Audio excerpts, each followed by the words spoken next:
بسم اللہ الرحمن الرحیم، السلام علیکم۔ ایک بچی کی درد بھری کہانی۔ یہ کہانی ان لوگوں کے لیے سبق ہے جو اپنے مردو لواحقین کے قبروں پر لاکھوں روپے خرچ کرتے ہیں۔ غربت کی وجہ سے باپ کا علاج نہ ہو سکا اور وہ مر گیا۔ 3 دن تک گھر میں پڑوسیوں اور عزیز و اقارب نے کھانا پہنچایا۔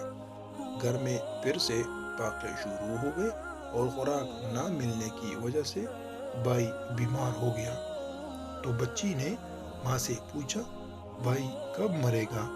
ماں تڑپ گئی۔ بیٹی سے پوچھا، ایسا کیوں کہہ رہی ہو؟